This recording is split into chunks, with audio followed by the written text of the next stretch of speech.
அடுத்து மிகப்பெரிய எதிர்பார்ப்புல வெளியான படம் தான் வந்து பார்த்தீங்கன்னா, good bad ugly. So good bad ugly வெளியான முதல் நாள்லயே இருந்து பார்த்தீங்கன்னா, நெறைய பாசிட்டிவான ரெஸ்பான்ஸ் வந்து கிடைக்க ஆரம்பிச்சுச்சு. ஜென்ரல் ஆடியன்ஸா இருக்கட்டும், அதேமாரி அஜித் சாரோட ஃபேன்ஸா இருக்கட்டும், எல்லார்கிட்டயுமே வந்து மொத வந்து பார்த்தீங்கன்னா, ரொம்ப கண் கலங்கி இப்படி ஒரு படம் நாங்க பார்த்ததே இல்ல. செம்ம ஃபன்னா இருந்தது, செம்ம ஜாலியா இருந்தது அப்படிங்கிற மாரி செம்ம பாசிட்டிவான ரெஸ்பான்ஸ் வந்து வந்திருந்துச்சு. அது மட்டும் இல்லாம சென்னையில வந்து பார்த்தீங்கன்னா, நெறைய ஸ்க்ரீன்ஸ்க்கு டைரக்டர் ஆதிக் ரவிச்சந்திரன் அவங்க வந்து பார்த்தீங்கன்னா, எல்லா ஸ்க்ரீன்லயுமே வந்து பார்த்தீங்கன்னா, ஃபேன்ஸ் எப்படி என்ஜாய் பண்றாங்க இந்த படத்த அப்படிங்கிறத எல்லா தியேட்டர்லயுமே போய் தியேட்டர் விசிட் வந்து பண்ணியிருக்காங்க. குறிப்பா வந்து பார்த்தீங்கன்னா, ரோஹிணி தியேட்டர்லயா இருக்கட்டும், கமலா தியேட்டரா இருக்கட்டும், இந்த மாரி சென்னையில இருக்க மிகப்பெரிய தியேட்டர்ஸ்ல போய் வந்து பார்த்தீங்கன்னா, அவங்க டைரக்ட்டா ஃபேன்ஸோட ரெஸ்பான்ஸ் வந்து பார்த்து லைவா என்ஜாய் பண்ணியிருக்காங்க. அது மட்டும் இல்லாம இந்த படமானது வந்து பார்த்தீங்கன்னா, அஜித் சார் கெரியர்லயே வந்து one of the best commercial movie அப்படிங்கிற மாரி வந்து பார்த்தீங்கன்னா, ஃபேன்ஸ் எல்லாருமே வந்து சொல்லிட்டு இருக்காங்க. எதனால அப்படின்னு பார்த்தீங்கன்னா, இந்த படம் வந்து நெறைய ரெஃபரன்ஸ்கள வச்சு வந்திருக்குன்னு சொல்ல முடியும்.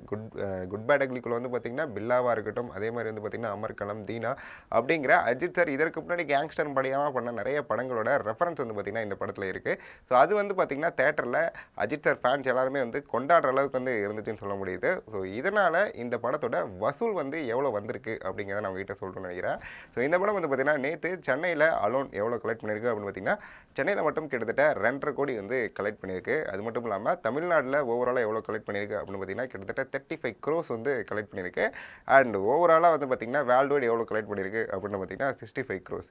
ஒரு கெரியர்லயே வந்து பார்த்தீங்கன்னா, அஜித் சாருக்கு மிகப்பெரிய ஃபர்ஸ்ட் டே கிராஸ் அப்படிங்கிற மாரி வந்து சொல்றாங்க. அது மட்டும் இல்லாம இந்த ஒரு கிராஸ் ஆனது வித்தவுட் ப்ரமோஷன் எந்த ஒரு ப்ரமோஷனுமே இந்த படத்துக்கு வந்து பண்ணவே இல்ல. டைரக்டர் ஆதிக் ரவிச்சந்திரன் மட்டும் தான் வந்து பார்த்தீங்கன்னா, தமிழ்ல இருக்க சின்ன சின்ன யூடியூப்ஸ்ல போயிட்டு வந்து பார்த்தீங்கன்னா, அவங்க வந்து ப்ரமோஷன் பண்ணியிருக்காங்க தவிர்த்து, மத்தபடி எந்த ஒரு ப்ரமோஷனுமே இந்த படத்துக்கு வந்து அவங்க பண்ணவே இல்ல.